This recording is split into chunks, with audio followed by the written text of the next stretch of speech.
¿Qué tal, amigas y amigos? Llegamos al viernes, hoy es 16 de junio de este año 2017. Si usted todavía no cumple sus aspiraciones, sus metas, tiene todavía muchos meses para cumplirlas durante este año. Nosotros tenemos la información que usted necesita conocer y comenzamos como siempre con nuestros titulares.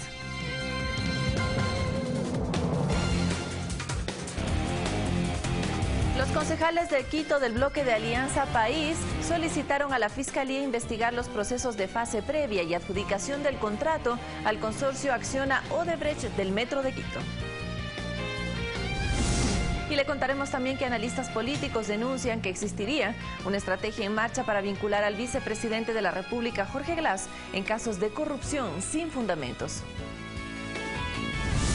Varias políticas tributarias se aplicaron en los últimos 10 años con la finalidad de promover la igualdad, equidad y redistribución de la riqueza.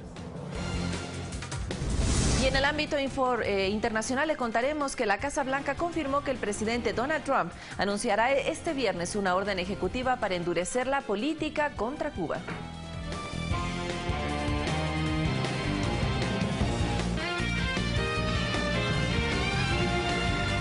Postales de mi bellísimo Ecuador. Amigas y amigos, le vamos a presentar de inmediato la Catedral de Ambato, inaugurada el 12 de diciembre de 1954, ubicada en el centro de esa ciudad.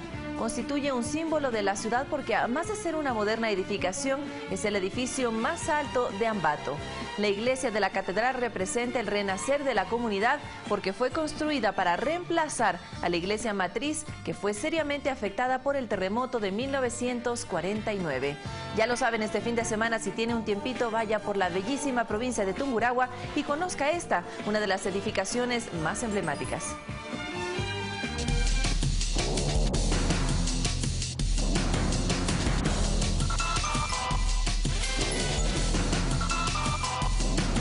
Comenzamos. Los concejales de Quito del bloque de Alianza País solicitaron a la Fiscalía investigar los procesos de fase previa y adjudicación del contrato al consorcio Acciona Odebrecht del Metro de Quito. Esto tras el allanamiento a sus oficinas. En la sesión del Consejo Metropolitano solo se leyó un informe sobre esta diligencia judicial.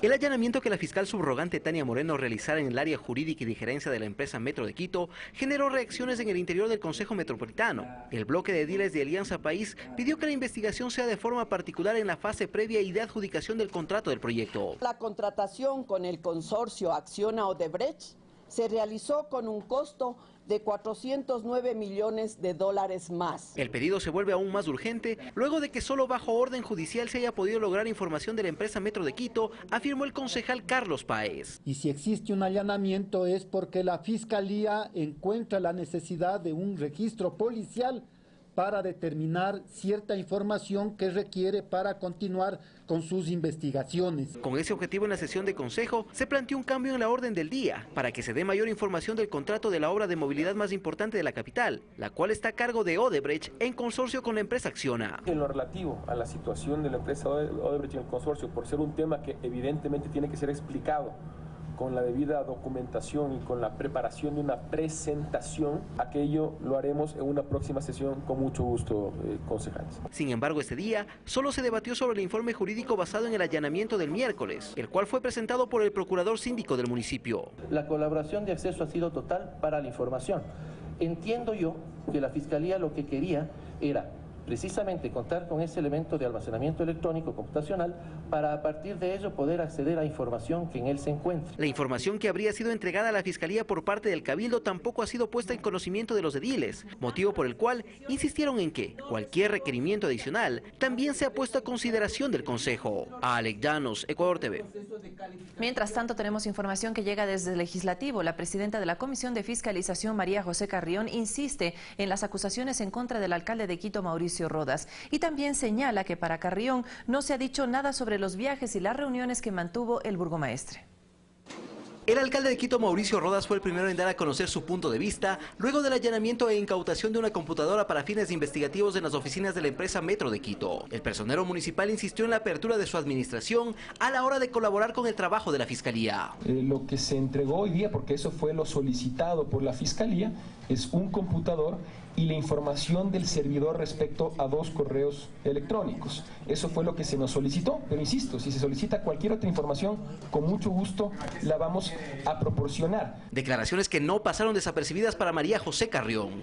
Ella fue la asambleísta que presentó la denuncia sobre la cual se han desarrollado estas investigaciones y quien no solo insiste en las acusaciones. Esa es la pregunta que le vuelvo a hacer al alcalde de Quito. ¿Cómo compró esa casa?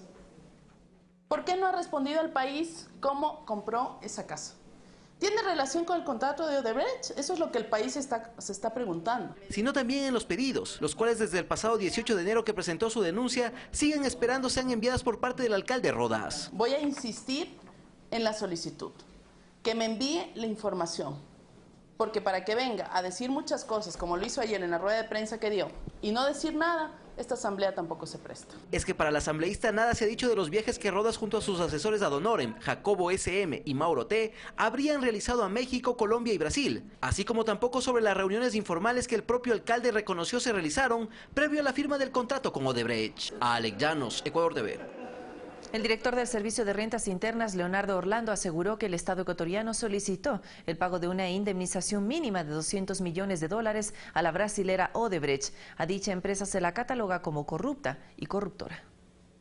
Este pedido ya fue presentado a la Procuraduría General del Estado y en ese monto se incluyen, entre otros rubros, los $33 millones que presuntamente Odebrecht habría entregado como sobornos en el Ecuador.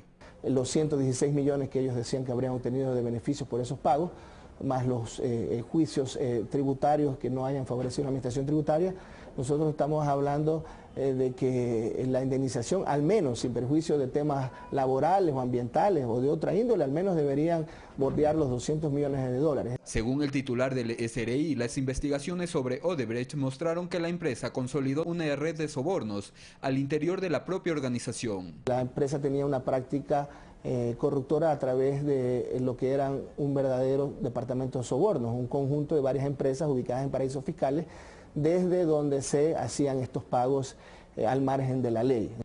En los últimos años, el SRI ha aplicado 25 controles tributarios a esta compañía, mientras que en los gobiernos anteriores se aplicaron solo 6. Que se ha multiplicado en más de 4 veces el número de auditorías a la empresa Norberto Odebrecht y que ahora contamos con información de los expedientes a nivel internacional, a nivel nacional. Estas acciones de la autoridad tributaria han permitido detectar pagos que no son aceptados por la normativa ecuatoriana. Nosotros hemos glosado y hay deudas generadas por alrededor de $60 millones en estos años. Orlando asegura que los controles serán más estrictos sobre esta empresa mientras continúe en el país como parte del consorcio que construye la segunda fase del Metro de Quito. Con mayor atención los pagos, sobre todo al exterior, los flujos financieros. Rodrigo Galvez, Ecuador TV. Analistas políticos denuncian que existiría una estrategia en marcha para vincular al vicepresidente de la República, Jorge Glass, en casos de corrupción sin fundamentos. A esto lo califican como un golpe blando.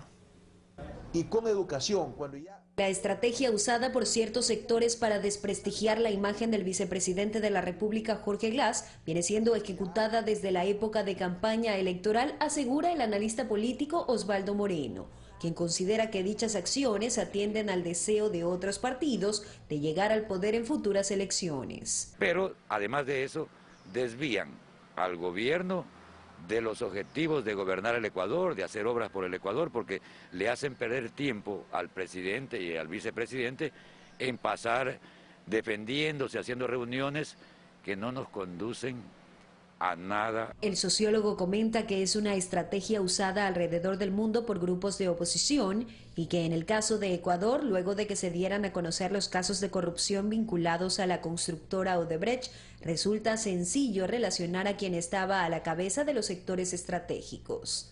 Pero que no existe prueba alguna de dicha relación, asegura el ex magistrado Eduardo Franco. Dirigir el área estratégica de los hidrocarburos, etcétera, es cimentar y establecer las políticas públicas generales. Pero el vicepresidente de la República no ha estado en la firma de convenios, de contratos, esto eran de los organismos del Estado pertinentes. Y la investigación tiene que estar reflejada allá, a quienes manejaron el proceso precontractual y contractual. El catedrático de Derecho Penal destacó la postura del segundo mandatario de acudir a la Comisión de Fiscalización por iniciativa propia para rendir su versión libre y voluntaria.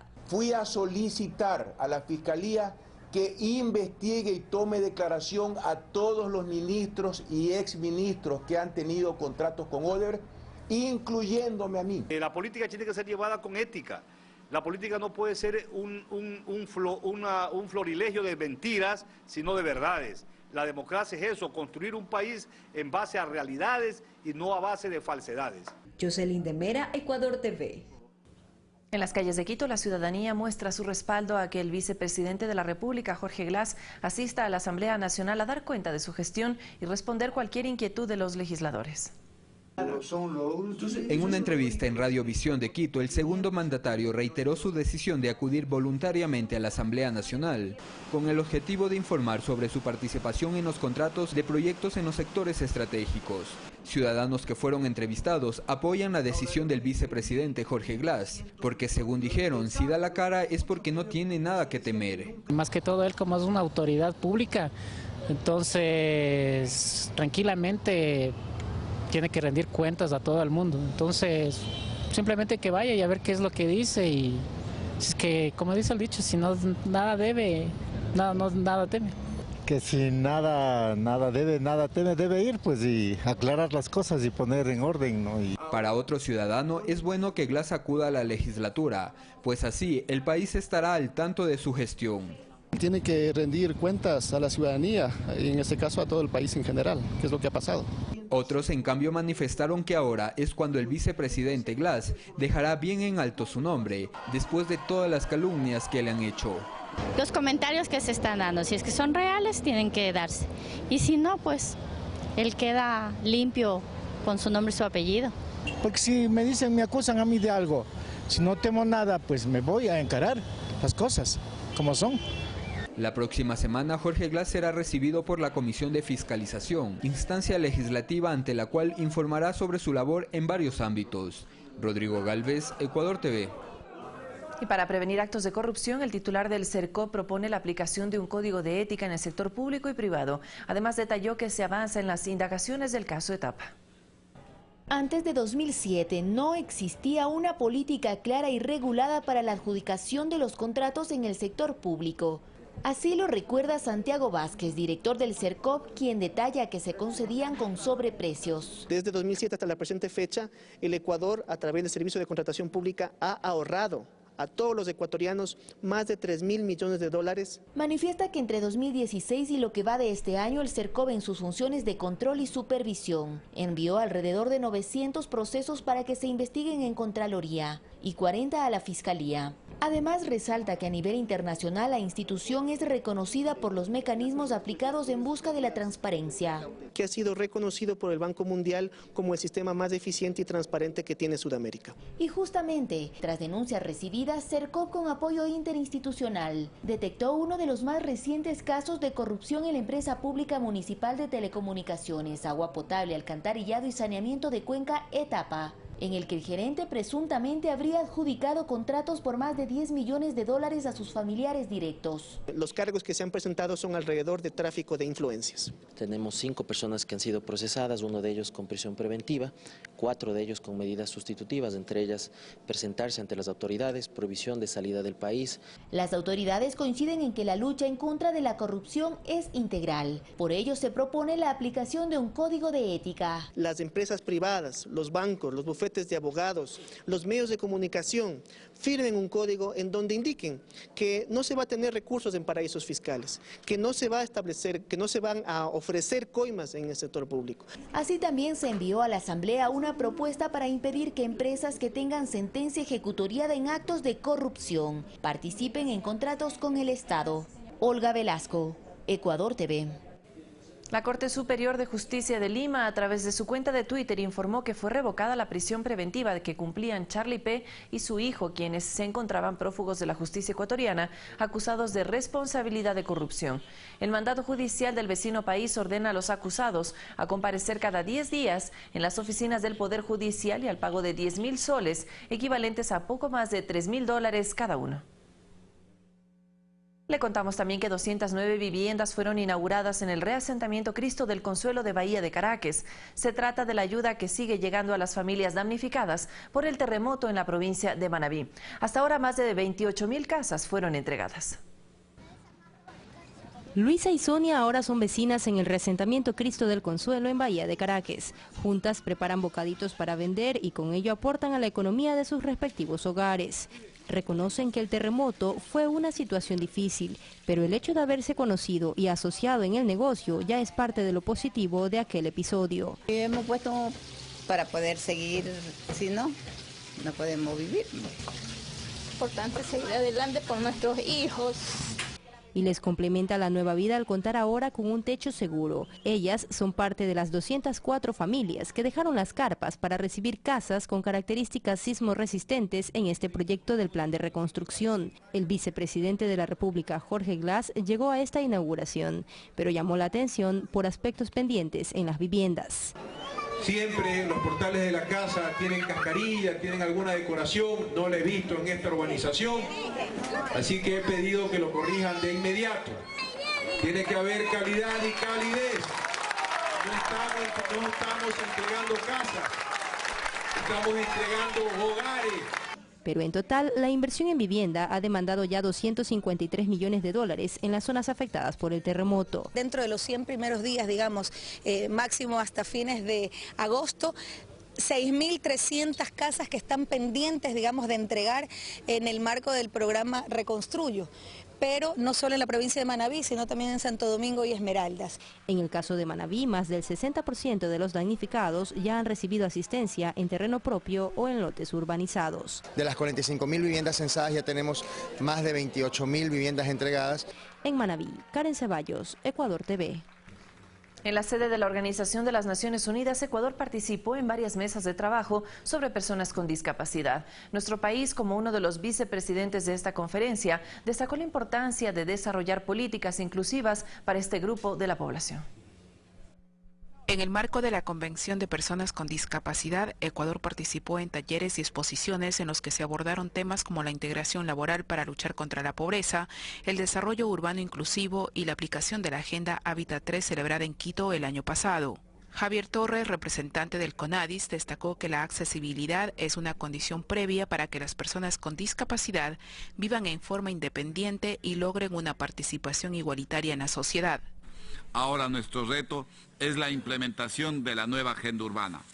Esta agenda, en línea con los objetivos del desarrollo sostenible, se compromete a no dejar a nadie atrás y esperamos que las discusiones de esta mañana podamos conversar sobre las oportunidades que brindan la nueva agenda urbana y la Agenda 2030 para mover la aplicación de la Convención.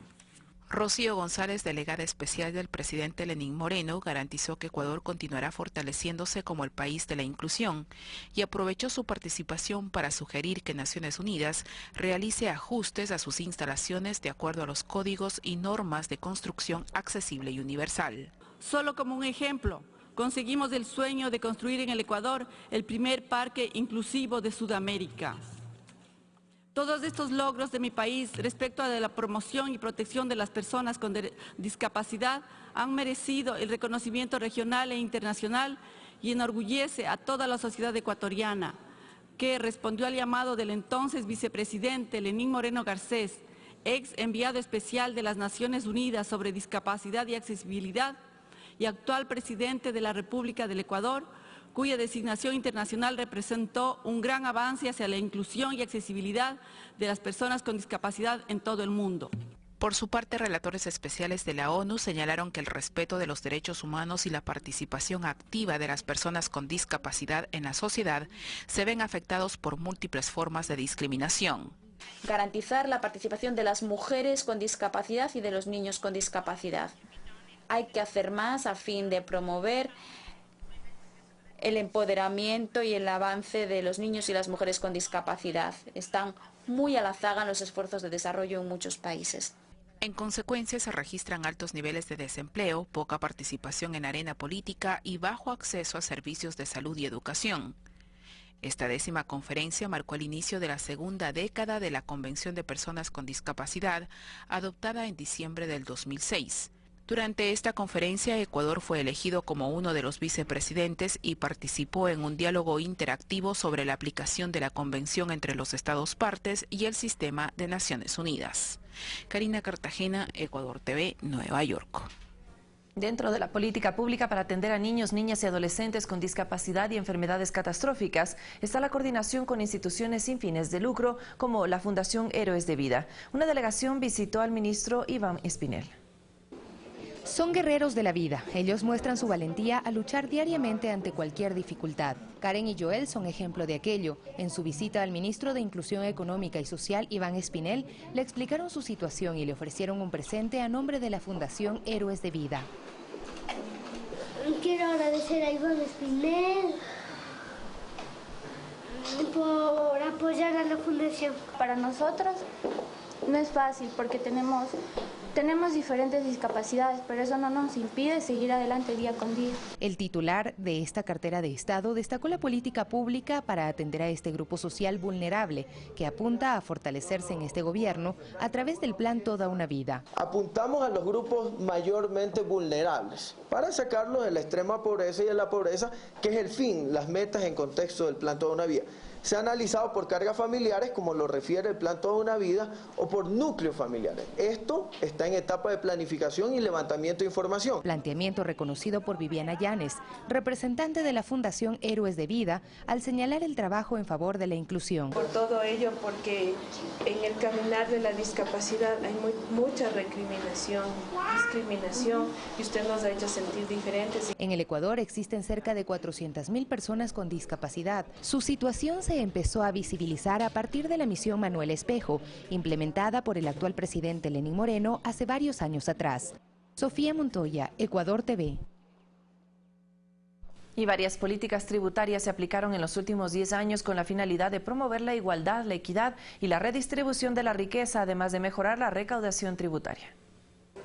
En la última década, la administración tributaria tuvo una gran mejoría. Varias políticas se implementaron para evitar la evasión de impuestos e incentivos que generaron una cultura de responsabilidad tributaria. Uno de los tributos promovidos fue el impuesto a la renta causado, el cual se elevó hasta el 35% para las personas que más ingresos reciben, a la vez que se implementó la deducción de gastos personales para beneficiar a las personas con menos ingresos. Otra de ellas es el anticipo del impuesto a la renta, que consiste en el pago de un tributo mínimo por parte de empresas y personas naturales que no mantienen relación de dependencia. Sin embargo, con las reformas tributarias, 66.000 microempresas aproximadamente se beneficiaron de la reducción de este tributo. El impuesto a la salida de divisas ha evitado que se produzca una salida de grandes cantidades de dólares que puedan afectar la economía del país. El Servicio de Rentas Internas ha implementado también una serie de incentivos, como la eliminación del pago del impuesto a la renta de adultos mayores y personas con discapacidad cuyos ingresos no superen los $3.072 y $4.003 respectivamente. Con el fin de prevenir el fraude y la recaudación, las mineras deberán contribuir con el impuesto a la renta, es decir, la retención de este tributo por cada transacción en la comercialización de los minerales para evitar la evasión de parte de empresas fantasmas. Cabe destacar que el sistema de recaudación tributaria es más justo y progresivo, ya que antes del año 2006, 3 de cada 10 empresas pagaban impuestos. Ahora lo hacen 9 de cada 10, al igual que los contribuyentes, quienes pasaron de 600.000 en dicho año a más de 2 millones aproximadamente, pues en gobiernos anteriores los mecanismos de cobro habrían carecido de eficiencia. Ivana Paredes, Ecuador TV. Varias políticas e incentivos tributarios se implementaron en la última década. Vamos a ver a continuación otros temas. Mediante decreto, el jefe de Estado, Lenín Moreno, ratificó la creación de 7 consejos sectoriales. Además, designó a los titulares de estas instancias, que se encargarán de la revisión y articulación de la política ministerial e interministerial. En el primer gabinete itinerante que se efectuó el pasado 2 de junio, el presidente Lenín Moreno ya adelantó que el nuevo esquema de administración ejecutiva estará dividido en 7 consejos sectoriales. Y este jueves, a través del decreto ejecutivo 34, que consta de 12 artículos, se oficializó la organización y funciones de estas instancias, mismas que tendrán 10 atribuciones, como por ejemplo, la formulación y aprobación de la política sectorial, la coordinación de la agenda y planificación de la inversión estatal, entre otras. Es así que el Consejo Sectorial de la Producción será articulado por el vicepresidente de la República, Jorge Glass, el de lo económico por Patricio Rivera, Hábitat y Ambiente por Virgilio Hernández, Infraestructura por Paul Granda, el de Política Exterior lo encabeza María Fernanda Espinosa, el Consejo de Seguridad por Miguel Carvajal y el Social por Augusto Barrera. Los consejos están conformados por miembros plenos, que son quienes los encabezan, miembros asociados que tienen un papel coordinador y darán seguimiento a los temas, y los invitados que podrán participar en asuntos puntuales. Dichos organismos asumirán las competencias de los 5 ministerios coordinadores que por decreto fueron eliminados. Olga Velasco, Ecuador TV.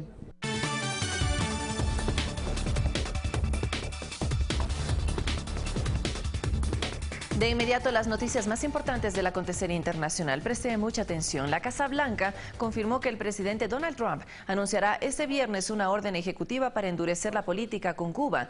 Las nuevas medidas están enfocadas en aumentar las restricciones de viajes a la isla y prohibir las transacciones comerciales con empresas estatales cubanas.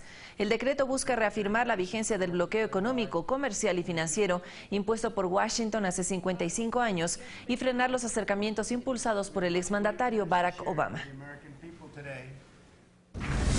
Durante una conferencia en Oslo, Noruega, la canciller de Colombia, María Ángela Holguín, y el líder de las FARC, Rodrigo Londoño, alias Timochenko, reconocieron que el proceso de paz atraviesa dificultades por ser un acuerdo complejo, ya que el 71% del documento implica transformaciones del Estado, así como labores del desminado y la sustitución de cultivos de coca. Normativas que se debaten y se aprueban en la legislatura bajo la presión de la cercanía de la campaña electoral. La Organización de Estados Americanos, OEA, convocó a una segunda sesión de cancilleres para analizar la situación de Venezuela para el 19 de junio en Cancún, México, antes de la inauguración formal de la Asamblea General. Esta reunión se suspendió el pasado 31 de mayo en Washington ante la falta de consenso sobre las propuestas de declaración conjunta, planteadas desde países que respaldan al gobierno de Nicolás Maduro y naciones que piden elecciones anticipadas. Un conductor atropella a 10 personas en Nueva York, mientras que rescatan en el Mediterráneo a 600 migrantes provenientes de Libia. Aquí nuestro resumen de Noticias del Mundo. Una mujer que conducía una camioneta arrolló a 10 personas tras saltarse la acera de Midtown y golpear a otro vehículo estacionado. El accidente ocurrió en Manhattan. Al interior de la camioneta iban otras 6 personas más. Las autoridades detuvieron a la responsable, quien ahora enfrenta cargos por intento de asesinato. La primera ministra británica Theresa May ordenó el inicio de una investigación del incendio en una torre de apartamentos en Londres que causó al menos 17 muertes. May insistió en la necesidad de descubrir las causas del fuego. Entre las víctimas está un joven refugiado proveniente de Siria, mientras que una niña colombiana de 11 años figura entre el centenar de desaparecidos. Equipos de socorro de España rescataron a 600 migrantes que intentaban cruzar el Mediterráneo hacia Europa en embarcaciones precarias desde Libia. Los rescatistas lograron salvar a un bebé de 2 meses que estaba en un bote de madera afectado con asma y con hipotermia. Al menos 7 personas murieron y 66 resultaron heridas, 9 de ellas de gravedad, en una explosión a la entrada de una guardería infantil en el este de China. De momento se desconoce la causa del estallido, aunque un testigo asegura que fue provocado por una bombona de gas. El hecho tuvo lugar justo cuando los niños y sus familias salían del establecimiento. Fanny Lara, Ecuador TV. Pocos segundos nos separan de las 7 de la mañana y le recordamos, como siempre, que los medios públicos están a su servicio. Usted puede seguirnos también a través de nuestras páginas electrónicas. Comencemos nuestro recorrido con Andes, la Agencia Pública de Noticias del Ecuador. Ministra de Justicia sobre pedidos de organización indígena. No es posible dar indultos en bloque. Ahí está la ministra Rosana Alvarado. Legislativo de Ecuador recibe proyecto de reforma contra la corrupción en la contratación pública. Información que dimos cuenta hace pocos minutos por parte de estas entidades del Estado. Vamos a revisar también cifras que tienen que ver sobre la explotación laboral. Miren ustedes, Rafael Correa indica en su cuenta personal de Twitter algunas cifras que tienen que ver con el desempleo y el subempleo. Primer acercamiento de Odebrecht con Ecuador se dio en el gobierno social cristiano de León Febres Cordero. Usted puede ampliar estas y otras noticias a través del portal público de la agencia de noticias Andes. Vamos a revisar a continuación diario El Telégrafo. Avanzamos, miren ustedes, ahí está, rápidamente accedemos, con un clic está usted cerca de la información. Diario El Telégrafo nos dice, el 27% de la riqueza privada de la región está en guaridas fiscales. 7 consejos sectoriales articulan la política ministeriales. La misión para estos próximos 4 años. Comisión Legislativa alista un viaje a Brasil. Comisión Legislativa estudia convocar a Rodas. Mauricio Rodas, alcalde de la capital, y activista Patricio Mesa recibe el primer indulto. Vamos a ver si podemos revisar otra información. Ya lo sabe usted puede encontrar aquí en la página del Telégrafo información relacionada con la política, la economía, la sociedad y la justicia. Aquí tenemos en este ámbito, el zoo se convierte en una casa de acogida de fauna vulnerable. Recordemos, aquí en la capital tenemos uno lindísimo en Guayabamba. Visiten y aprovechen también de la gastronomía de esta parroquia quiteña. Y vamos a ver qué tenemos en cultura. Se nos complica un momento la difusión de información en esta pestaña, pero vamos a ver qué tienen los medios públicos también para ustedes. Ahí están los talentos de pantalla, están nuestros compañeros del equipo, están también nuestros compañeros de Café TV. Ellos vendrán después de las noticias a las 8:30. Carlos Rabascal también nos presenta su programa Pulso Político, y por supuesto Javier Lazo hace también su programa Palabra Suelta con diversas personalidades de nuestro país. Si usted se perdió algunas de las transmisiones especiales de la televisión pública, las puede ver en todo el planeta a través de la página www.mediospublicos.es. Momento de hacer nuestra primera pausa. Amigas y amigos, no se desconecten de la señal de Ecuador TV. Nosotros tenemos más información para compartir con todos ustedes. Como ya lo indicamos, vendrá en breves minutos Carlos Rabascal para construir pensamiento crítico. Le dejamos con las condiciones del tiempo en cada una de nuestras ciudades. Ya venimos.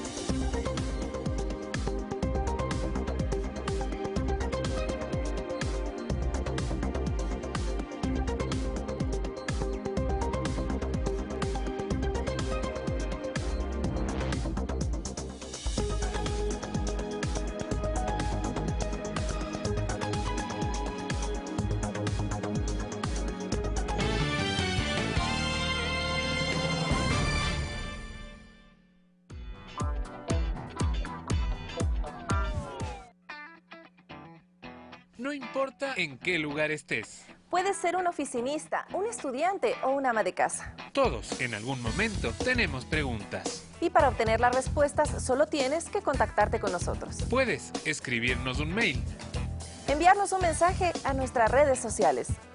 Y si aún te quedan dudas, puedes llamarnos en vivo y en directo para hablar con nuestros expertos. ¿Aló? Al mediodía, todas las respuestas para todas sus preguntas.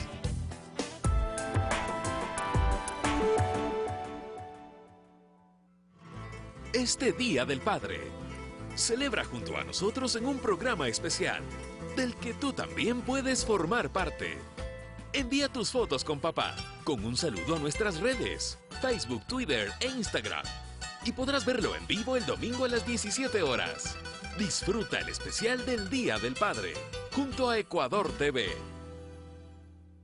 ¿Sabías que todos los niños y niñas tenemos derecho a recibir una educación de calidad? Si en tu familia hay un niño o niña con discapacidad que no está estudiando, inscríbelo en una unidad de apoyo a la inclusión.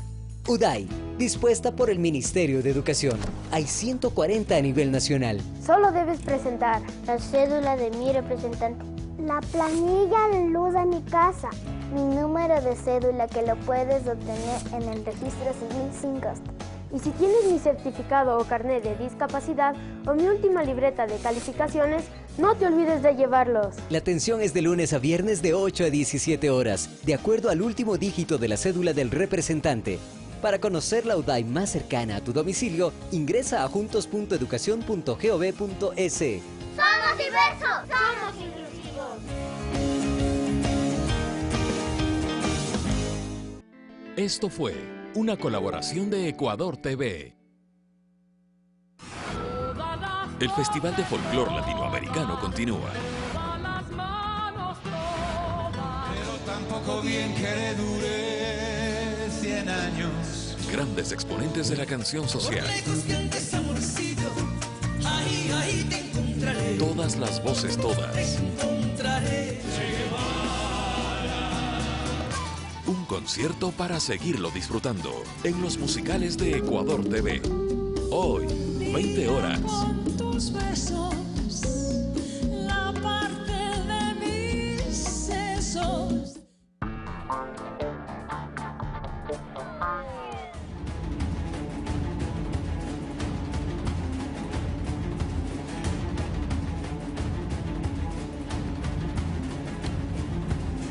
Muy buenos días, amigos televidentes, bienvenidos en este viernes 16 de junio a Pensamiento Crítico. Soy Carlos Rabascal y como ya está siendo costumbre en Pensamiento Crítico, viernes cultural. El día de hoy tendremos a Leonel Valenzuela, trovador chileno, más de 25 años radicado en el Ecuador. Continuador de esa obra maravillosa de Víctor Jara, admirador de Pablo Milanés y de Silvio Rodríguez, gestor cultural. Vamos a conversar con él sobre este tema de la trova, sobre la gestión cultural, sobre la proyección que tiene el Ecuador en ese trabajo y en esa construcción de la cultura, pero no solo el Ecuador, realmente latinoamericana. Esa cultura regional tan rica, tan hermosa, que invita a enamorarse. Y luego tendremos a Rosana Inturralde, actriz y promotora teatral, que me dicen que está en los estudios, o que va a estar en los estudios Guayaquil. Caramba, la hubiera querido ver personalmente, pero no importa, siempre es grato conversar y ver a Rosana Inturralde. Bueno, Leonel, 25 años en Ecuador, más ecuatoriano que una humita. Más ecuatoriano que una chuchucada, que una fritada. Sí, más de 25 años, ya alrededor de 30 años ya radicado en el país y particularmente en Quito, en la sierra. ¿Qué hace que tú vengas al Ecuador? La salida de Chile me la promueve, me la sugiere, sutilmente por unas partes y por otra parte con ciertas agresividades, el momento político que vivía Chile durante la dictadura militar. Yo siempre he dicho, no soy un exiliado, yo decidí salir del país porque quería tener otras oportunidades, otros espacios y quería vivir un poco más Latinoamérica, quería conocer el continente donde habíamos crecido, donde habíamos nacido. Principalmente eso. Tu música también ayudó. Ayudó a eso. Tu música es ideológica, muy ideológica, es rebelde, irreverente, tratando de reivindicar derechos, tratando de reivindicar humanidad. Tiene todo eso, también es romántica, también es amorosa. Las composiciones a las que yo me he dedicado principalmente es música de contenido social, pero también música amorosa. Los músicos, los artistas, los trovadores, los guitarreros, también tenemos nuestro corazoncito, entonces siempre estamos entre esas cosas, entre esas actividades. Yo siempre dije que entre amores y desamores me fui quedando en el país hasta que un día decidí que esta iba a ser mi tierra, mi patria. Amores y desamores, ¿cuántas carachas en la vida? Muchas,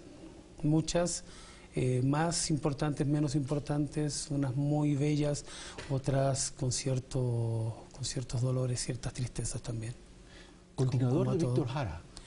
Es bastante grande ese denominador. ¿Discípulo? Sí, quizá como gran referente nuestro Víctor Jara, como gran referente La Violeta y otros compositores, el Patricio Mans, Rolando Alarcón, Héctor Pavés, que son grandes referentes de la canción, de la nueva canción chilena, y trovadores que quisieron marcar en una época y que son el referente, que son quienes marcaron el camino nuestro, que seguimos ahí. ¿Cuál fue la obra más importante? ¿Cuál fue la obra de Violeta Parra que te impactó más en tu vida? Hay sobre todo el trabajo de investigación que ella realizó, el trabajo antropológico que realizó de la música tradicional. Me gustan mucho las décimas de la Violeta Parra, el trabajo que ella hace con el folclore tradicional, ese más antiguo, ese que se realiza en la tierra, en el campo, en los pueblos, en las comunidades muy profundas de Chile. Me gusta mucho la composición. Ella también tenía esas composiciones amorosas, románticas, el Volver a los 17, por ejemplo, que es bellísima. El Rum Rum se fue para el norte, que es una declaración de amor preciosa. Principalmente eso, y lo de Víctor Jara también pasa por ahí. La música social, la música de contenido, la música de, como decías tú hace un rato, de reivindicaciones sociales, pero también la música amorosa, Amanda. Te recuerdo, Amanda, que es la historia de dos trabajadores, de dos obreros que se van a su trabajo, su fábrica de cualquier lugar del mundo. Él lo presenta de esa manera inclusive. La trova es una raza en extinción? La trova es los trovadores... O mejor dicho, los trovadores son una raza en extinción. Los trovadores somos un género, un estado de los guitarreros. Los guitarreros somos esto que estamos en este espacio de creación, en este momento de creación, que creo que se va renovando todo el tiempo. Van naciendo nuevos guitarreros, nuevos compañeros artistas que van diciendo nuevas cosas también, de acuerdo a los tiempos. Tenemos trovadores nuevos en México, por ejemplo, que están haciendo cosas muy interesantes, entre ellos un gran amigo que se llama Pedro Sandoval, que es un joven guitarrero que habla de cosas sociales también. Creo que el trovador se renueva. Mucha sensibilidad. Yo creo que sí, porque estamos en ese vivir diario y de percibir cosas todos los días que a veces...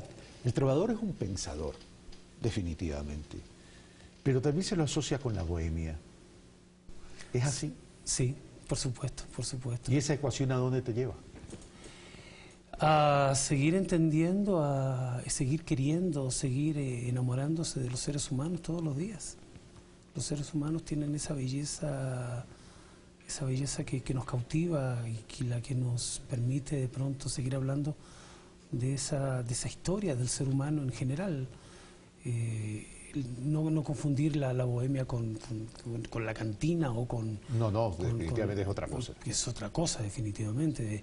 Un cafetín, una charla amena, esa bohemia que hacíamos antiguamente en las casas. Las tertulias, las grandes tertulias. Las guitarreadas, que terminaban a veces en borracheras, por supuesto, pero generalmente eran... Pero borracheras de calidad. Claro, intelectuales de pronto, con otro nivel de, digamos, cultural quizás, pero muy, muy rico. Eso te lleva a eso, a seguir queriendo al ser humano. ¿Qué hace que el trovador sea andariego? Yo creo que es ese afán de seguir conociendo al mundo, seguir conociendo los espacios donde uno vive, ¿no? O sea, yo no conozco a un guitarrero, a un cantor que diga no a un nuevo escenario, a una nueva tarima grande, chica, con luces, sin luces. Yo creo que los trovadores están siempre dispuestos a conocer un nuevo espacio y a una nueva gente. Tu respuesta te ha metido en un lío. Tu respuesta te ha metido en un lío. Porque dices, nunca estás dispuesto a decir que no. Te atreves a compartir con nosotros una trova ahorita. Por supuesto, ando sin guitarra. No importa, ando sin mejor. Guitarra. A capela. A capela. Bueno, hay cosas que sería mejor hacerlas con guitarra, pero bueno, yo he hecho algunas canciones, entre ellas hay una que me gusta mucho, que es una canción amorosa, que comienza así: no esperaba esta canción, hoy no sabía qué decir, imaginaba algún lugar, algún recuerdo donde estar, una palabra, una canción, una ventana, algún amor, una mirada, yo también te recordé hoy. Bueno, hay mucho de la trova latinoamericana nueva también en eso. No acostumbro a cantar sin guitarra, realmente me pierdo mucho, en verdad. No, eso no. Pero en todo caso se siente la sensibilidad. ¿Cuándo escribes? ¿En qué condiciones, en qué circunstancias escribes? En cualquier momento. Yo no tengo un método para componer, no tengo un método para hacer una canción, no tengo una forma de descubrir una estructura musical para un verso, para un poema, ¿no? Hay compañeros que arman la música o arman la parte literaria de esa canción y luego trabajan la música o viceversa. Yo habitualmente estoy con mi guitarra y de pronto sale algo y lo voy armando. A veces te demoras 1 hora, 2 horas, a veces media hora, a veces días completos, semanas. ¿Dónde agarras la inspiración? Donde de pronto estás con la guitarra, se te viene una figura poética o una figura musical y se va armando poco a poco. Hay canciones emergentes como una que compuse hace algunos años para la última campaña que hizo el comandante Hugo Chávez, y es una canción que fue una canción urgente, emergente, que salió en media hora metido en la bodega de la Casa de la Cultura, en una de esas bodegas que tiene. Andaba con mi guitarra, me senté a trabajar ahí ese rato. ¿Cuál fue esa canción? Alerta que camina, y la hice en ese rato. Alguna vez me compré un grabador pequeño porque tenía ese problema de que se me venía de pronto alguna idea en la cabeza y no tenía cómo registrarla, cómo recordarla a veces, porque son muchas cosas, y de pronto me puse a grabar en ese momento esa primera muestra de esa canción. Y Leonel Valenzuela, ¿cómo se ve a futuro? ¿Cuál es su hoja de ruta? ¿Cuáles son sus proyectos? Me gustaría mucho poder terminar un proyecto que está empezado hace algún tiempo, que es un disco de música infantil. Yo, entre otras cosas, tengo una licenciatura en composición infantil y vengo trabajando con niños, con niños pequeñitos de 3, 4 años hasta 7, 8 años, que me gusta mucho el trabajo con ellos. Son muy creativos, son muy libres. Y tengo un trabajo de música infantil realizado durante todos estos años en los que fui profesor, y ahora los estoy recopilando, buscando un poco de herramientas, compañeros músicos que me están ayudando en esto, para poder armar y hacer una estructura de este disco. ¿En qué estado se encuentra la cultura del Ecuador? En una floreciente. Ecuador es uno de los países, al ser tan multidiverso, multiétnico, multicultural, tiene una riqueza muy, muy amplia en ese sentido. Entonces siempre estamos descubriendo nuevos artistas. Creo que está emergiendo con mucha fuerza a nivel nacional diferentes espacios. Los jóvenes artistas ahora en Imbabura, en la sierra, en la costa, he tenido la oportunidad de viajar mucho por el país. Siempre me encuentro con nuevos compositores, nuevos jóvenes, nuevos cantantes, nuevos creadores. Creo que está muy bien en poesía, en literatura, en pintura, en danza. ¿Y qué tan complicado es vivir de la cultura? Es muy complicado, porque creemos que sería importante que hubiera de pronto una política cultural desde el Estado que pudiera ayudar a los artistas a que vivan un poco de eso y poder también tener tiempo y dedicarse más de lleno a la actividad cultural. Muchos de los artistas nos dedicamos a otras cosas y estamos dejando no mucho tiempo para la cuestión cultural. Empleamos mucho tiempo en el trabajo y poco tiempo en la cuestión cultural. Creo que sería interesante poder viabilizar ciertos proyectos, darle la posibilidad, por ejemplo, al artista que se profesionalice también, que reciba talleres, que estudie, que se capacite, que sea también un repetidor, un profesor de otros jóvenes que vienen también atrás, que permita que vayamos elevando los niveles también de producción, de creación. Y ya para terminar, los trovadores, ¿son Quijotes o Sancho? Son ambos. Son Quijotes porque son muy soñadores, y son ambos, son Sanchos cuando tienen que llevar a ese Quijote un poco a la realidad para volverlo a poner los pies sobre la tierra y ver por dónde vamos caminando también. ¿Contra cuántos molinos te has dado? Contra muchos. Contra muchos, cuando hay alguien que quiere poner valor al trabajo del artista, cuando hay alguien que te dice, sí, pero por menos yo contrato un trío, por ejemplo, te están ofendiendo mucho de esa manera, y eso pasa con todos. O sea, viene un artista, un pintor, y dice, este trabajo me ha costado tanto, tiene cierto valor, pero otro viene y le dice, yo te ofrezco tanto. O sea, este juego de la oferta y la demanda que se lleva a niveles de la cultura, creo que no debería ser. El trabajo de la cultura también debería ser respetado, como el del médico, como el del abogado. El otro día me llegó un POTS al teléfono que decía, doctor, me duele esta parte del cuerpo, ¿qué me receta? Y el doctor le contesta por el WhatsApp, le dice, ¿usted a qué se dedica? Yo soy peluquera, ¿usted podría cortarme el pelo por el WhatsApp? Yo la voy a atender si usted viene a mi consulta, con todo gusto, le dice.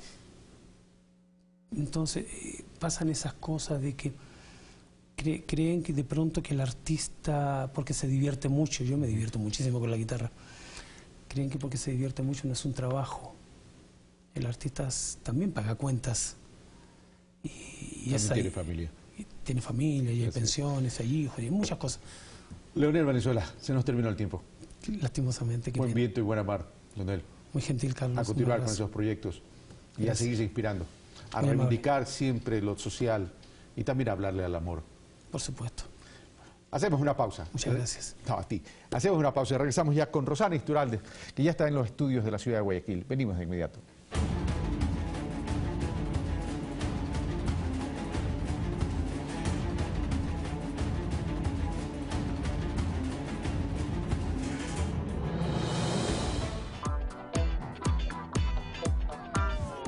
Hoy, la hermana de Itoko ha tomado una decisión. Estaba pensando en no trabajar. ¿No trabajarás? Itoko tiene un nuevo reto. Tú eres experta haciendo pantalones. Claro que sé hacer pantalones. ¿Cuántos quiere? Necesito 100. ¿Dijo 100? Y son para mañana. No podrás, ¿verdad? Sí puedo. Lo voy a hacer. ¿De verdad? Sí. Clavel. Hoy, 19:30. Cuando los recursos de las ciudades se manejan de una manera correcta, no existen límites para el desarrollo urbano de los cantones. Por eso, en la Asociación de Municipalidades del Ecuador lo sabemos y lo asumimos cada día con la capacitación en la Escuela de Gobernanza, lo cual permite que las entidades municipales administren de mejor manera los recursos, llevando agua a donde más se necesite, fomentando la recreación familiar con áreas verdes y parques recreativos, montando modernos mercados. Es el compromiso de AME, ayudando al fortalecimiento institucional. Los municipios somos la patria. Municipio Cunacá, Mamayacá, Canchi. Asociación de Municipalidades Ecuatorianas. La historia de una leyenda del deporte ecuatoriano y su innegable éxito en el fútbol uruguayo.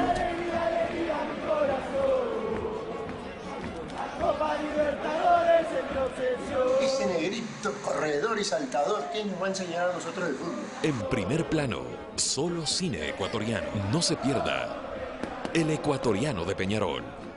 Domingo 22 horas.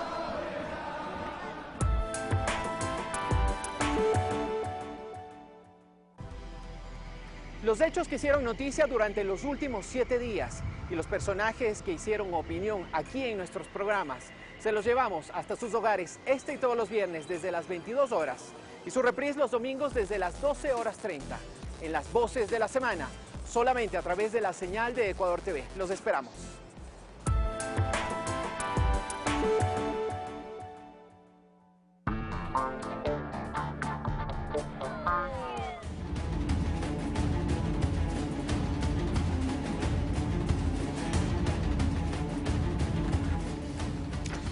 Rosana Iturralde ya se encuentra con nosotros, está en los estudios de la ciudad de Guayaquil. Rosana, me da mucho gusto poder conversar contigo, pero estoy un poco defraudado. Yo con la ilusión de verte personalmente acá y usted resulta que se ha ido al manso Guayas, a esa tierra suya y nuestra, a esa tierra caliente y cálida.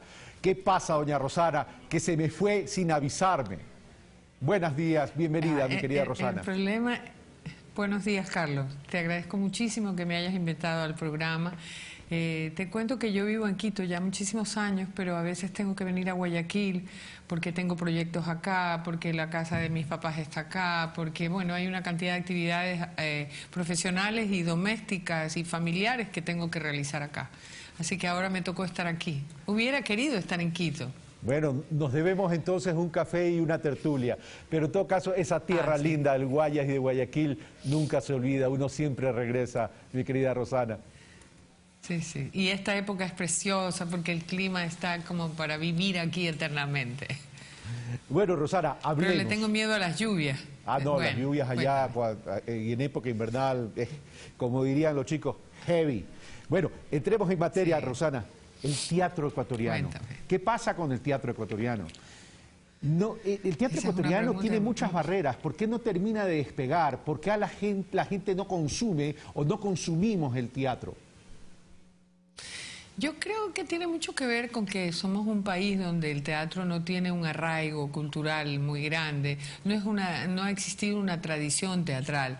El teatro que se hace es un esfuerzo inmenso de la gente que apasionada por el teatro, de los profesionales del teatro, y eso no acaba como de consolidarse, lo cual no significa que no se haya avanzado al interno del movimiento teatral con propuestas, con búsquedas que dan cuenta de un lenguaje que cada vez se va fortaleciendo más. Pero, ¿qué podemos hacer al no existir una tradición, como por ejemplo en la pintura, en la música? Pues la gente no consume teatro y es la realidad. Es una pena que las salas estén con 25, 30, 35 personas en temporadas largas. O sea, hay que pensar muy bien cuando uno va a hacer una temporada de teatro, cuántos días se pueden estar, cuáles son los días que la gente va al teatro. Hay ciudades en las que no se puede saber qué es lo que está pasando, como por ejemplo en Cuenca. Cuenca es una plaza difícil, Quito y Guayaquil mejor, pero en general en el país no hay una tradición, ni ha habido una tradición teatral.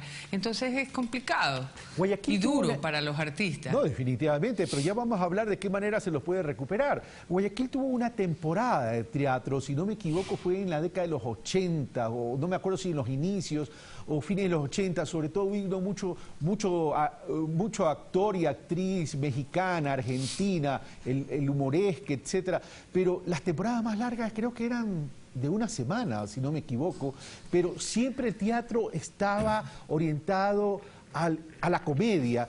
¿Qué pasa con el drama? ¿Y por qué Guayaquil fue perdiendo eso? Y en el Ecuador, porque se intentó. Ahora, no sé si terminó siendo rentable, pero ¿por qué no se lo puede recuperar dentro de una política de Estado que se incentive esto desde la escuela, desde las familias incluso desde los barrios, desde la comunidad? Sí, mira, yo pienso que sí hubo una época en Guayaquil en que había mucho teatro, lo que ya llamo teatro comercial o teatro más ligero, para hablarlo de alguna manera, para mencionarlo de alguna manera. Pero no es que algo que ha tenido una entrada enorme, es decir, en general el teatro es muy complicado para el público ecuatoriano consumirlo, lo cual no significa que no le guste, porque además tenemos que tomar en cuenta el tema de la difusión, de los medios, la publicidad, eso cuesta muchísimo dinero. Entonces uno tiene que pedirle apoyo a los medios, a veces te lo dan, a veces te dicen, tengo que decirlo, o sea, a veces te dicen, no, esa obra ya se ha repetido mucho y ya la hemos publicitado, entonces por esa razón no te dan espacio. Entonces si la gente no se entera cómo va a ir al teatro, es decir, sí hace falta una política muy clara respecto de cómo los medios, cómo desde, como decías tú, desde que los chicos están en la escuela, en el colegio, se va se va estudiando o metiendo en la cabeza, haciendo carne, como digo yo, de las personas, en la piel de las personas, tener claro que el teatro es algo que es una necesidad vital del ser humano. No me gusta la palabra consumir, pero sino asistir al hecho teatral, asistir al hecho escénico. Es algo fundamental, es decir, para mí, por lo que soy artista. Pero yo creo que hay mucha gente gente ávida de teatro, mucha gente que siempre pregunta qué estás haciendo, qué obra vas a presentar, pero no se enteran si no tenemos apoyo de los medios y no podemos pagar lo que significa una cuña en radio, un spot de televisión. Es imposible que logremos que la gente vaya al teatro y que sea una cuestión no masiva, porque por lo menos en mi caso el teatro que yo hago no es un teatro comercial, es un teatro que quiere llegar al espectador, conmoverlo, atraerlo de una manera más profunda y más humana. Rosana, pero este tema de Loja, el Festival Mundial de Teatro de Loja, más la Ley de la Cultura, ¿pudiese ser un punto de partida para un disparador en ese sentido? Bueno, mira, en cuanto al Festival de Loja, me parece que es un tema muy controversial, aunque aplaudo la iniciativa del gobierno anterior de haber creado la idea de realizar el Festival de Loja. De hecho, en los primeros 6 meses, estuve yo en la dirección del Festival de Loja. Pero el problema no cruza por hacer un festival, porque además, en cuanto al Festival de Loja, te puedo decir que no es que es un hecho que irrumpió en un desierto, no. Ecuador es un país con una tradición de festivales que viene ya desde hace casi unos 20 años atrás. Hay muchísimos gestores, tanto en Quito, Guayaquil, Cuenca, Ibarra, ¿qué te puedo decir? Otras ciudades que no se me estén pasando. Bueno, son las ciudades principales donde se han hecho muchísimos festivales. En efecto, en Manta hay un festival que tiene como 20 y pico de años haciéndose. Y yo creo que todo eso es importante tomarlo en cuenta para incorporar a este gran festival que se está haciendo en Loja a los verdaderos gestores de los festivales de teatro que ya se han construido con muchísimo esfuerzo y por cuenta propia de las personas que han organizado festivales. Mal que yo lo diga, pero también desde el año 1999 yo estuve dirigiendo el Festival Internacional de Teatro Experimental, que se hacía en Quito, en Guayaquil, y alguna vez se hizo una edición en Cuenca. Ahí mencionaba el Festival de Manta, hay el Festival que hacía Sarao en Guayaquil, en Cuenca había Escenarios del Mundo, Tiempos de Mujer en Quito, Teatro de Títeres. O sea, te puedo hablar de cerca de 10 a 15 festivales que se han hecho durante muchísimos años, y pienso que esos festivales también tienen que fortalecerse, lo cual no significa que no se haga el Festival de Loja, pero no se debe hacer a espaldas de lo que sí, de forma exclusiva, y a espaldas de lo que ha sido este esfuerzo inmenso de los gestores de todas estas ciudades que te menciono para construir un festival poco a poco, con el público, con los artistas nacionales, internacionales, en un diálogo interactivo de qué es lo que realmente necesitamos.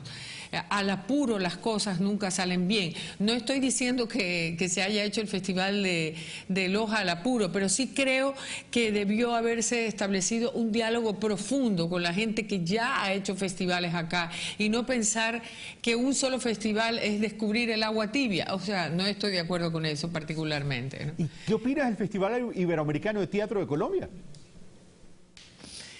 Bueno, es un gran festival, tiene una tradición muy fuerte, y me imagino que tú tienes conocimiento de que es uno de los 5 festivales más grandes del mundo. Pienso que en Colombia pasa exactamente lo mismo que en Ecuador en cuanto a sus inicios. En el Festival de Colombia también hay una especie de pugna entre los grupos de teatros tradicionales de Colombia, La Candelaria, Ensamblaje. No hablo de los grupos en pugna con el festival, sino como una falta de reconocimiento del trabajo que han hecho esta gente que lleva años rasgándose las vestiduras por el teatro.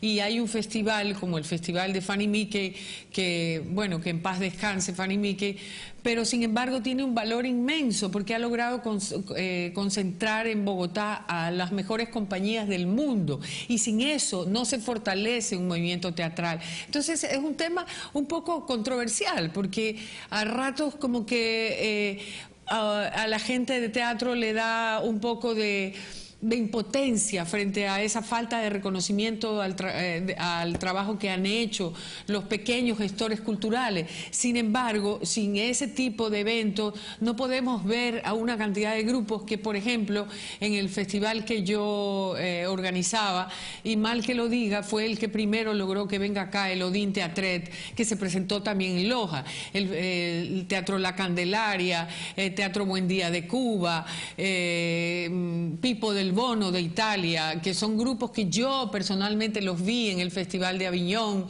los vi en París, los vi cuando he tenido la oportunidad de viajar. He visto que esas grandes compañías logramos traerlas al Festival de Quito y al de Guayaquil, y por ende tenían que ir también al Festival de Loja. Me encanta escuchar con la pasión que hablas. Y sí, hay que reconocer a quienes fueron Quijote y quienes siguen siendo Quijote en este tema del teatro ecuatoriano. Rosario Iturralde, eres una mujer de reto, como buena mona. Incursionaste en el cine. ¿Cómo fue tu experiencia? Yo nací del teatro, me imagino que tú tienes conocimiento de eso. Nací en el teatro, nací en el teatro como actriz. Aprendí a entender lo que era el mundo del arte, del teatro, desde mi perspectiva de mujer luchadora, si quieres, de mujer que tuvo que salir adelante en un medio complicado como es Guayaquil, en un momento en que mi familia no comprendía esa necesidad enorme que yo tenía de expresarme a través del teatro, pero entré con mucho miedo. O sea, al principio entré con mucho miedo, estudiaba en la Universidad Católica, estudiaba arquitectura, y de repente apareció por allí Ernesto Suárez, el famoso Ernesto Suárez, que lo debes conocer. Sí, por supuesto. Que tenía ya fundado el Teatro del Juglar. Y me atrajo fuertemente la idea de empezar a trabajar en este grupo de teatro con esos compañeros que todavía siguen el teatro, algunos no, o están dando clases, o se han dedicado a actividades paralelas al teatro. Y me entregué de lleno, dejé la carrera universitaria y empecé a hacer teatro con el Juglar y con Ernesto Suárez a la cabeza, hasta que en algún momento sentí esa necesidad enorme que en esa época teníamos un montón de artistas, de formarme más profundamente y en alguna escuela de teatro en alguna parte del mundo, no sé cómo decirlo.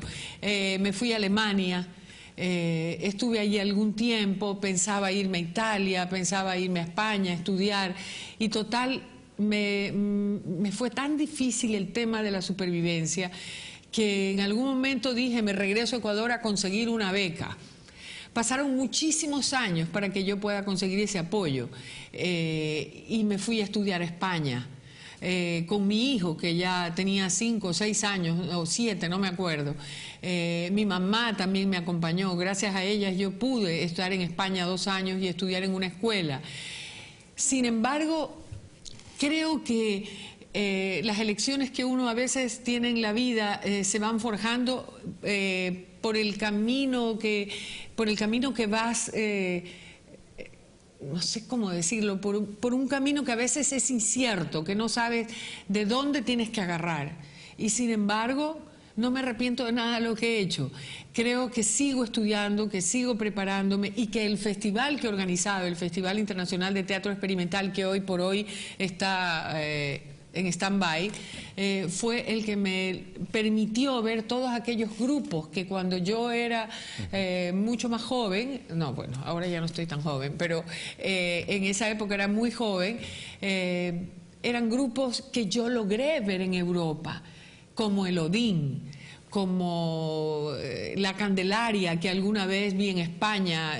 No los vi directamente en Colombia, porque en esa época yo vivía en España, los perseguía. O hay un grupo famoso, Escambray de Cuba, que lo vi en Alemania. Entonces ahí empezó mi sueño de alguna vez ver esos grupos en Ecuador, sin saber que iba a dirigir el famoso festival.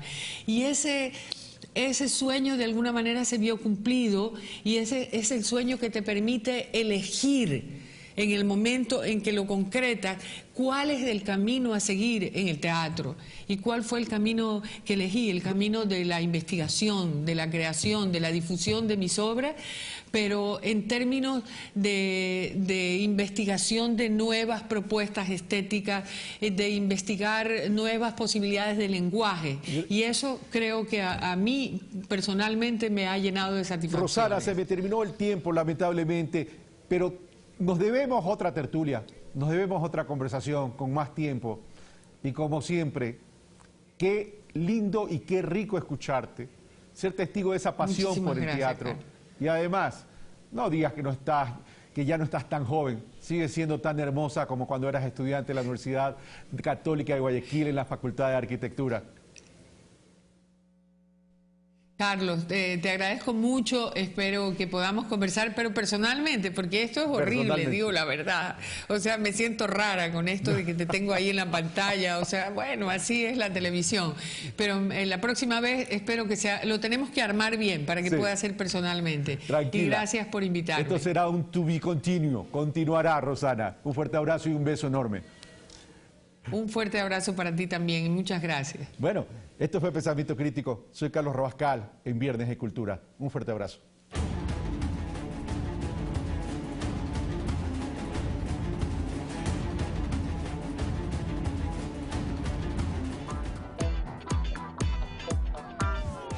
Eduardo Marcelo Zurita es uno de los artistas más queridos del Ecuador. El músico no muere mientras tiene hálitos de vida. Reconocido a nivel nacional y latinoamericano. Sigo haciendo música todo el tiempo, pero ya no en el escenario.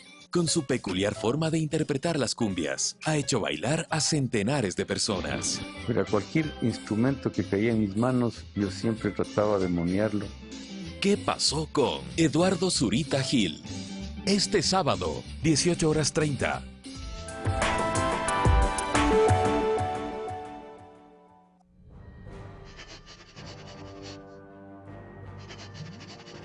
Dicen que existe un superhéroe con una voluntad y fuerza impresionante, con sorprendentes reflejos para salvarnos de cualquier peligro y mucha paciencia para soportar todas nuestras travesuras. Solo un superhéroe hace todo esto y más. Pero, ¿quién es? Es Super Papá.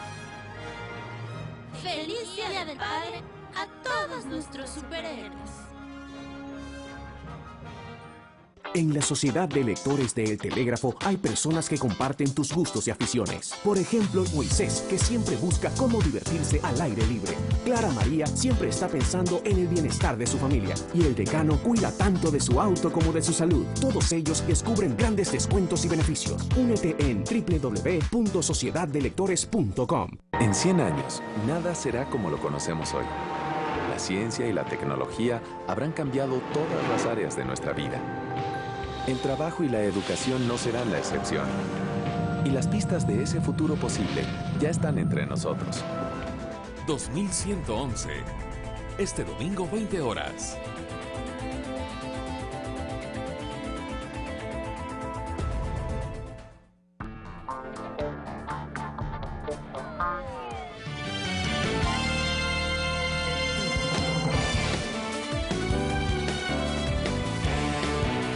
En este viernes 16 de junio tenemos más noticias para compartir con todos ustedes. Gracias por su preferencia. Saludamos en este momento con mi compañero Abraham Verduga, que se encuentra en la ciudad de Guayaquil. Vane, es un gusto saludarte. Arrancamos con la información. Son las 7 de la mañana, 44 minutos. Los concejales de Quito del bloque de Alianza País solicitaron a la Fiscalía investigar los procesos de fase previa y adjudicación del contrato al consorcio Acción Odebrecht del Metro de Quito. El allanamiento que la fiscal subrogante Tania Moreno realizara en el área jurídica y de gerencia de la empresa Metro de Quito generó reacciones en el interior del Consejo Metropolitano. El bloque de ediles de Alianza País pidió que la investigación sea de forma particular en la fase previa y de adjudicación del contrato del proyecto. La contratación con el consorcio Acciona Odebrecht se realizó con un costo de 409 millones de dólares más. El pedido se vuelve aún más urgente luego de que solo bajo orden judicial se haya podido lograr información de la empresa Metro de Quito, afirmó el concejal Carlos Páez. Y si existe un allanamiento es porque la Fiscalía encuentra la necesidad de un registro policial para determinar cierta información que requiere para continuar con sus investigaciones. Con ese objetivo, en la sesión de consejo se planteó un cambio en la orden del día para que se dé mayor información del contrato de la obra de movilidad más importante de la capital, la cual está a cargo de Odebrecht en consorcio con la empresa Acciona. En lo relativo a la situación de la empresa Odebrecht en el consorcio, por ser un tema que evidentemente tiene que ser explicado con la debida documentación y con la preparación de una presentación, aquello lo haremos en una próxima sesión con mucho gusto, concejales. Sin embargo, este día solo se debatió sobre el informe jurídico basado en el allanamiento del miércoles, el cual fue presentado por el procurador síndico del municipio. La colaboración de acceso ha sido total para la información.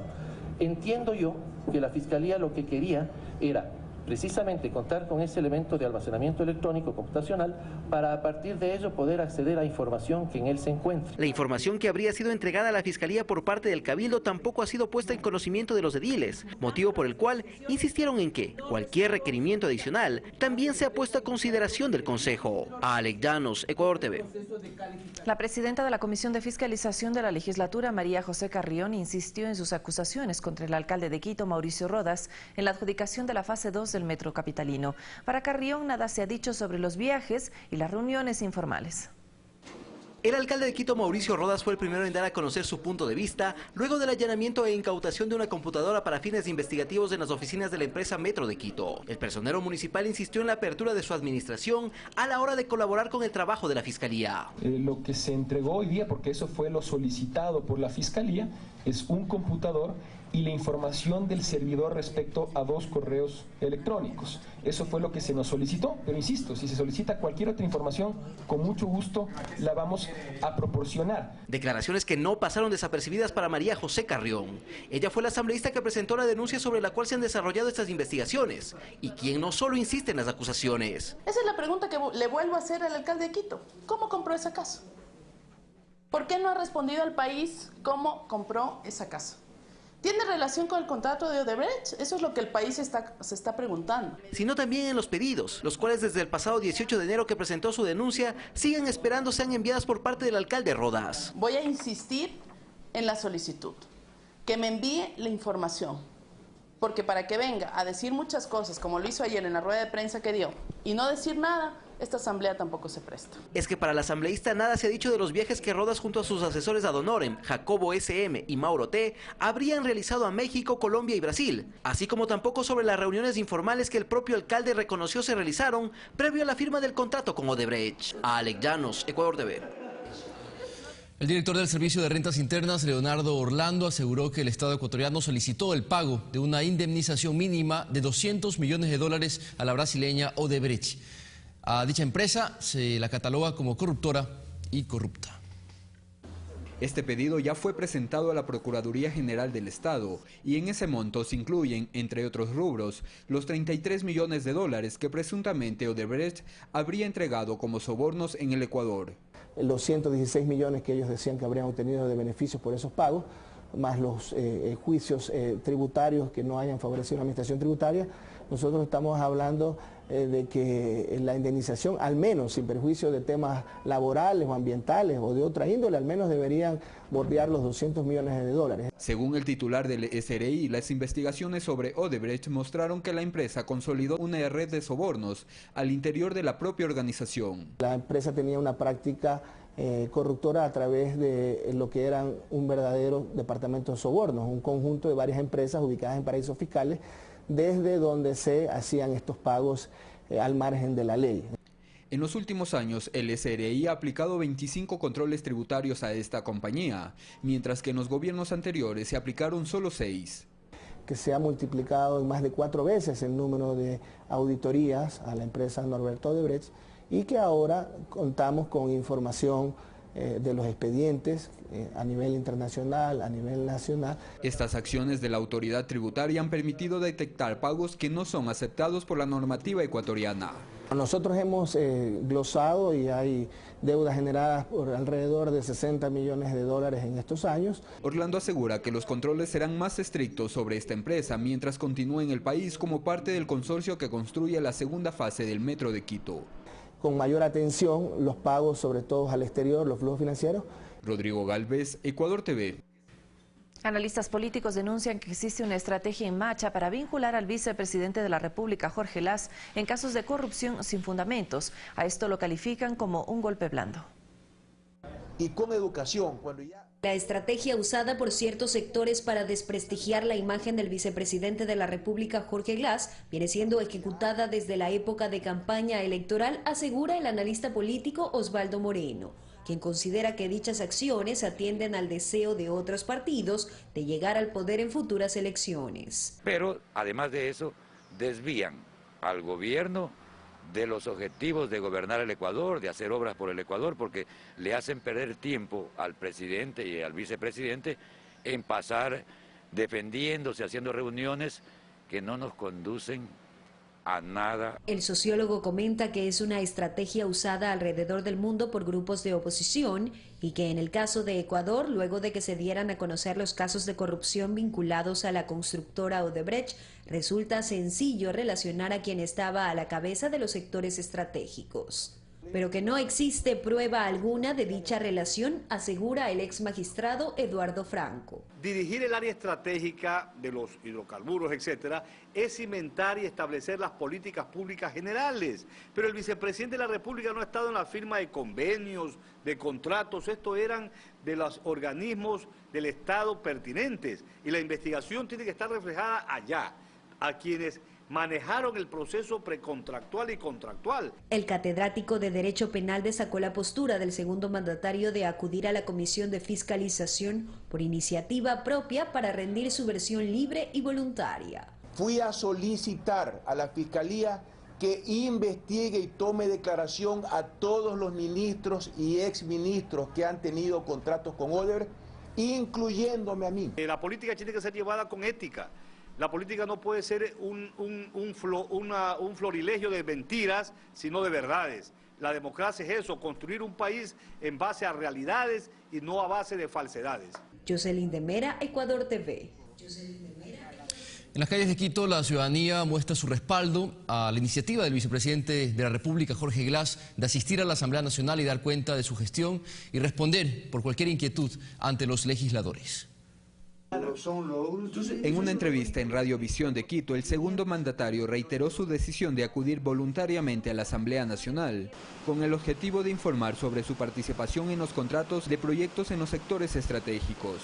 Ciudadanos que fueron entrevistados apoyan la decisión del vicepresidente Jorge Glass, porque según dijeron, si da la cara es porque no tiene nada que temer. Más que todo él, como es una autoridad pública, entonces tranquilamente tiene que rendir cuentas a todo el mundo. Entonces, simplemente que vaya y a ver qué es lo que dice, y es que, como dice el dicho, si no nada debe, nada teme. Que si nada debe, nada teme, debe ir pues y aclarar las cosas y poner en orden, ¿no? Para otro ciudadano es bueno que Glass acuda a la legislatura, pues así el país estará al tanto de su gestión. Tiene que rendir cuentas a la ciudadanía, y en este caso a todo el país en general, que es lo que ha pasado. Otros, en cambio, manifestaron que ahora es cuando el vicepresidente Glass dejará bien en alto su nombre, después de todas las calumnias que le han hecho. Los comentarios que se están dando, si es que son reales, tienen que darse. Y si no, pues, él queda limpio con su nombre y su apellido. Porque si me dicen, me acusan a mí de algo, si no temo nada, pues me voy a encarar las cosas como son. La próxima semana Jorge Glass será recibido por la Comisión de Fiscalización, instancia legislativa ante la cual informará sobre su labor en varios ámbitos. Rodrigo Galvez, Ecuador TV. Para prevenir actos de corrupción, el titular del CERCOP propone la aplicación de un código de ética en el sector público y privado. Además, detalló que se avanza en las indagaciones del caso Etapa. Antes de 2007 no existía una política clara y regulada para la adjudicación de los contratos en el sector público. Así lo recuerda Santiago Vázquez, director del CERCOP, quien detalla que se concedían con sobreprecios. Desde 2007 hasta la presente fecha, el Ecuador, a través del Servicio de Contratación Pública, ha ahorrado a todos los ecuatorianos más de 3.000 millones de dólares. Manifiesta que entre 2016 y lo que va de este año, el CERCOV en sus funciones de control y supervisión envió alrededor de 900 procesos para que se investiguen en Contraloría y 40 a la Fiscalía. Además, resalta que a nivel internacional la institución es reconocida por los mecanismos aplicados en busca de la transparencia. Que ha sido reconocido por el Banco Mundial como el sistema más eficiente y transparente que tiene Sudamérica. Y justamente, tras denuncias recibidas, CERCOV con apoyo interinstitucional detectó uno de los más recientes casos de corrupción en la empresa pública municipal de telecomunicaciones, agua potable, alcantarillado y saneamiento de Cuenca, Etapa, en el que el gerente presuntamente habría adjudicado contratos por más de 10 millones de dólares a sus familiares directos. Los cargos que se han presentado son alrededor de tráfico de influencias. Tenemos 5 personas que han sido procesadas, 1 de ellos con prisión preventiva, 4 de ellos con medidas sustitutivas, entre ellas presentarse ante las autoridades, prohibición de salida del país. Las autoridades coinciden en que la lucha en contra de la corrupción es integral. Por ello se propone la aplicación de un código de ética. Las empresas privadas, los bancos, los bufetes de abogados, los medios de comunicación firmen un código en donde indiquen que no se va a tener recursos en paraísos fiscales, que no se va a establecer, que no se van a ofrecer coimas en el sector público. Así también se envió a la Asamblea una propuesta para impedir que empresas que tengan sentencia ejecutoriada en actos de corrupción participen en contratos con el Estado. Olga Velasco, Ecuador TV. La Corte Superior de Justicia de Lima, a través de su cuenta de Twitter, informó que fue revocada la prisión preventiva que cumplía Charlie P. y su hijo, quienes se encuentran prófugos de la justicia ecuatoriana acusados de responsabilidad de corrupción. Y le contamos también que 209 viviendas fueron inauguradas en el reasentamiento Cristo del Consuelo de Bahía de Caracas. Se trata de la ayuda que sigue llegando a las familias damnificadas por el terremoto en la provincia de Manabí. Hasta ahora más de 28.000 casas fueron entregadas. Luisa y Sonia ahora son vecinas en el reasentamiento Cristo del Consuelo en Bahía de Caracas. Juntas preparan bocaditos para vender y con ello aportan a la economía de sus respectivos hogares. Reconocen que el terremoto fue una situación difícil, pero el hecho de haberse conocido y asociado en el negocio ya es parte de lo positivo de aquel episodio. Hemos puesto para poder seguir, si no, no podemos vivir. Importante seguir adelante por nuestros hijos. Y les complementa la nueva vida al contar ahora con un techo seguro. Ellas son parte de las 204 familias que dejaron las carpas para recibir casas con características sismo resistentes en este proyecto del plan de reconstrucción. El vicepresidente de la República, Jorge Glass, llegó a esta inauguración, pero llamó la atención por aspectos pendientes en las viviendas. Siempre los portales de la casa tienen cascarilla, tienen alguna decoración, no la he visto en esta urbanización, así que he pedido que lo corrijan de inmediato. Tiene que haber calidad y calidez.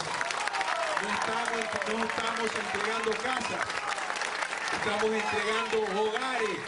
Pero en total, la inversión en vivienda ha demandado ya 253 millones de dólares en las zonas afectadas por el terremoto. Dentro de los 100 primeros días, digamos, máximo hasta fines de agosto, 6.300 casas que están pendientes, digamos, de entregar en el marco del programa Reconstruyo. Pero no solo en la provincia de Manabí, sino también en Santo Domingo y Esmeraldas. En el caso de Manabí, más del 60% de los damnificados ya han recibido asistencia en terreno propio o en lotes urbanizados. De las 45.000 viviendas censadas ya tenemos más de 28.000 viviendas entregadas. En Manabí, Karen Ceballos, Ecuador TV. En la sede de la Organización de las Naciones Unidas, Ecuador participó en varias mesas de trabajo sobre personas con discapacidad. Nuestro país, como uno de los vicepresidentes de esta conferencia, destacó la importancia de desarrollar políticas inclusivas para este grupo de la población. En el marco de la Convención de Personas con Discapacidad, Ecuador participó en talleres y exposiciones en los que se abordaron temas como la integración laboral para luchar contra la pobreza, el desarrollo urbano inclusivo y la aplicación de la Agenda Hábitat 3 celebrada en Quito el año pasado. Javier Torres, representante del CONADIS, destacó que la accesibilidad es una condición previa para que las personas con discapacidad vivan en forma independiente y logren una participación igualitaria en la sociedad. Ahora nuestro reto es la implementación de la nueva agenda urbana. Esta agenda, en línea con los objetivos del desarrollo sostenible, se compromete a no dejar a nadie atrás y esperamos que las discusiones de esta mañana podamos conversar sobre las oportunidades que brindan la nueva Agenda Urbana y la Agenda 2030 para mover la aplicación de la Convención. Rocío González, delegada especial del presidente Lenín Moreno, garantizó que Ecuador continuará fortaleciéndose como el país de la inclusión y aprovechó su participación para sugerir que Naciones Unidas realice ajustes a sus instalaciones de acuerdo a los códigos y normas de construcción accesible y universal. Solo como un ejemplo, conseguimos el sueño de construir en el Ecuador el primer parque inclusivo de Sudamérica.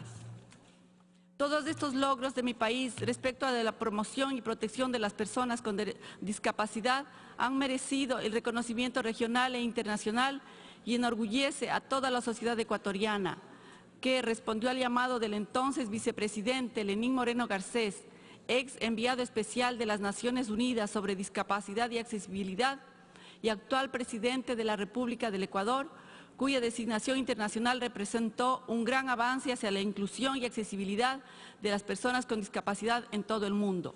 Por su parte, relatores especiales de la ONU señalaron que el respeto de los derechos humanos y la participación activa de las personas con discapacidad en la sociedad se ven afectados por múltiples formas de discriminación. Garantizar la participación de las mujeres con discapacidad y de los niños con discapacidad. Hay que hacer más a fin de promover el empoderamiento y el avance de los niños y las mujeres con discapacidad. Están muy a la zaga en los esfuerzos de desarrollo en muchos países.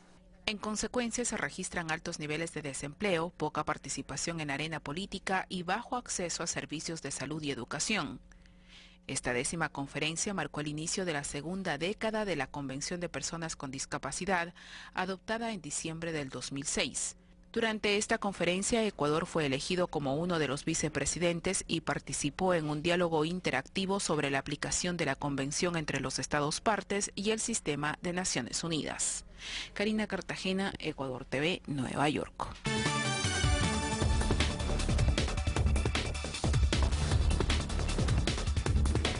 Noticias del mundo. Le contamos a esta hora que la ex vicepresidenta de Guatemala, Roxana Valdetti, aceptó ante la justicia de Estados Unidos la extradición a su país. Esta decisión la dio durante una audiencia realizada por videoconferencia, pese a declararse inocente de los delitos de asociación delictuosa y conspiración para el tráfico de drogas.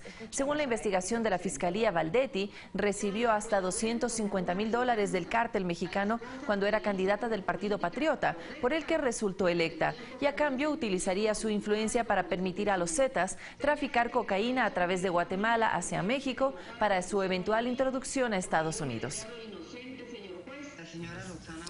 Vamos de inmediato con el resumen de noticias internacionales. Hay información en pleno desarrollo. Un hombre armado es investigado por la policía en una zona turística de Londres. Vamos a ver.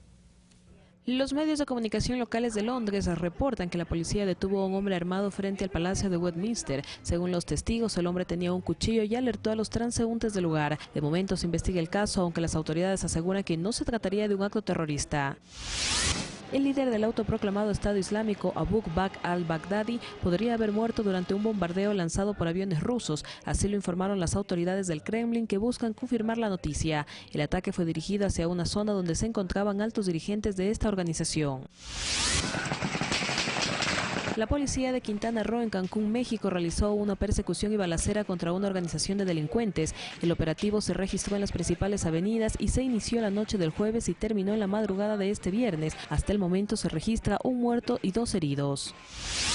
En Venezuela finalizó el proceso de revisión y admisión de las postulaciones de los aspirantes a ser candidatos a la Asamblea Nacional Constituyente previstos para el mes de julio. El Consejo Nacional Electoral evaluará las 5.314 postulaciones para saber si cumplen o no los requisitos. Fanny Lara, Ecuador TV.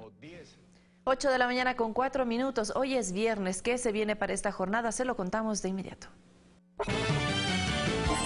La Comisión de Fiscalización de la Asamblea Nacional recibe hoy al fiscal general Carlos Vaca Mancheno a las 10 horas para que explique las acciones que ha ejecutado la institución que dirige en las investigaciones de los supuestos sobornos entregados por Odebrecht a varios personajes y en particular a algún elemento revelador que involucre al excontralor Carlos Polit.